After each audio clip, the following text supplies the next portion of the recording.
టాలీవుడ్‌కు సంక్రాంతి పండగ ఎంత స్పెషలో ప్రతి ఒక్కరికి తెలుసు. ఎందుకంటే ఈ పండగకు పెద్ద పెద్ద హీరోలంతా తమ సినిమాలు వచ్చేలా ప్లాన్ చేసుకొని సక్సెస్ సాధించడంపై దృష్టి పెడతారు.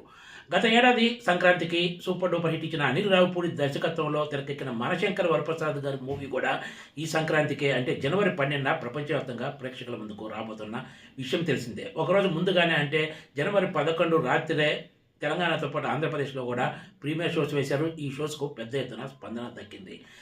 అనిల్ రావిపూడి దర్శకత్వంలో చిరంజీవి హీరోగా మనశంకర వరప్రసాద్ మూవీ తెరకెక్కుతుండటంతో ఈ సినిమాపై మొదటి నుంచి కూడా మంచి బజ్ క్రియేట్ అయిందని చెప్పొచ్చు. దీనికి ప్రధాన కారణం అనిల్ రావిపూడి సక్సెస్ రేటు కూడా ఒకటి.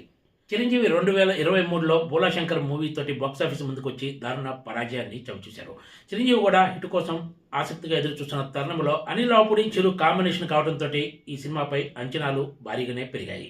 బోలాశంకర్ సినిమా తర్వాత చిరంజీవి వశిష్ఠ దర్శకత్వంలో తెరకెక్కుతున్న విశ్వంబర సినిమాలో నటించిన సంగతి తెలిసిందే. ఈ సినిమా షూటింగ్ కూడా దాదాపు పూర్తయింది. ఈ మూవీ టీజర్పై పెద్ద ఎత్తున విమర్శలు రావడంతో చిరంజీవి ఈ సినిమాను పక్కన పెట్టి అనిల్ రావిపూడితో కలిసి మనశంకర్ వరప్రసాద్ మూవీని పూర్తి చేశారు. అనుకున్నట్లే మూవీని పూర్తి చేయడంతో పాటు సంక్రాంతికి దీన్ని ప్రేక్షకుల ముందుకు తీసుకొచ్చారు. మనశంకర్ వరప్రసాద్ గారి మూవీలో చిరంజీవి నేషనల్ సెక్యూరిటీ ఆఫీసర్గా పనిచేస్తారు. ఆయన ఒక కేంద్ర మంత్రి దగ్గర పనిచేస్తూ తన ప్రేమ వ్యవహారంతో పాటు విడాకుల అంశాన్ని కూడా ఆయనకు చెప్తూ వస్తుంటారు.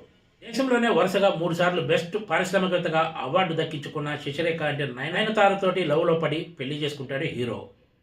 ఈ పెళ్లి తండ్రికి ఇష్టం లేకపోయినా కూడా ఆమె చిరంజీవితో కలిసి సాగడానికే నిర్ణయం తీసుకుంటుంది.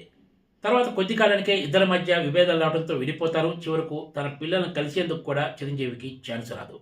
కేంద్ర మంత్రి దగ్గర పనిచేస్తున్న చిరంజీవి తన పరపతిని ఉపయోగించుకొని పిల్లలు చదువుతున్న స్కూల్లో పీఈటీగా చేరి పిల్లలకు దగ్గర అయ్యేందుకు ప్రయత్నం చేస్తాడు.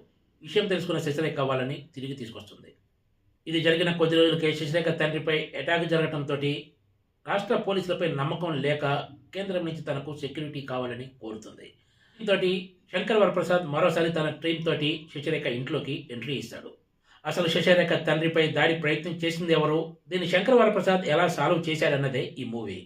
ఈ సినిమాలో చిరంజీవి చాలా స్టైలిష్గా కనిపించాడు. ఫస్ట్ ఫైట్ దగ్గర నుంచి ప్రతి సన్నివేశంలో కూడా చిరంజీవి తనదైన మార్క్ నటనతో ఆకట్టుకున్నాడు. దర్శకుడు అనిల్ రావిపూడి ఎప్పట్లాగానే కథ కంటే కూడా సినిమా ఎక్కడ బోర్ కొట్టకుండా నడిపించడంపైనే ఎక్కువ ఫోకస్ పెట్టినట్లు స్పష్టంగా కనిపించింది. ఈ విషయంలో చాలా వరకు సక్సెస్ కూడా అయ్యాడు. కథలో పెద్దగా దమ్ము లేకపోయినా కూడా ఇక్కడ సినిమాను నడిపించిన తీరే అత్యంత కీలకంగా మారింది. చిరంజీవిని పాటలతో పాటు యాక్షన్ సన్నివేశాల్లో కూడా చాలా స్టైలిష్గా చూపించాడు దర్శకుడు అనిల్ రావిపూడి. హీరోయిన్ నయనతార కూడా శశిరేఖ పాత్రలో అదరగొట్టింది. ఈ సినిమాలో చిరంజీవి నయనతార కాంబినేషన్ బాగా సెట్ అయిందనే చెప్పొచ్చు. దర్శకుడు అనిల్ రావిపూడి మరోసారి ఈ సినిమాలో కూడా బుల్లిరాజు పాత్రను ప్రవేశపెట్టి కొద్దిసేపు నవ్వించే ప్రయత్నం చేశాడు. హీరో వెంకటేష్ సెకండ్ హాఫ్లో వెంకీగౌడ్ పాత్రతో ఎంట్రీ ఇస్తాడు. ఉండేది కొద్దిసేపు అయినా కూడా ఉన్నంతసేపు చిరంజీవి వెంకటేష్ హంగామా ప్రేక్షకులను ఆకట్టుకుంటుంది. ఇద్దరు కలిసి మంచి ఫన్ జనరేట్ చేశారనే చెప్పొచ్చు. సినిమా క్లైమాక్స్లో చిరంజీవి తల్లి పాత్ర పోషించిన జరీనా వహాబ్ నయనతారకు మధ్య వచ్చే సన్నివేశాలు ఆలోచింపజేసేలా ఉంటాయి, ప్రేక్షకులను ఆకట్టుకుంటాయి. అనిల్ రావిపూడి తన కోర్ స్ట్రెంత్ అయిన ఫ్యామిలీ రిలేషన్స్ టార్గెట్ చేసుకుని కథను నడిపిస్తూ మధ్య మధ్యలో కామెడీ చొప్పించి సంక్రాంతి పండగకు మరో హిట్ అందించాడనే చెప్పొచ్చు. సినిమా టేకింగ్ అంతా రిచ్గా ఉంది. బ్యాక్గ్రౌండ్ మ్యూజిక్ కూడా పర్ఫెక్ట్గా సెట్ అయింది. చిరంజీవి టీంలో ఆఫీసర్స్గా క్యాథరిన్ త్రెసా, హర్షవర్ధన్, అభినవ్ గోమటములు కనిపిస్తారు.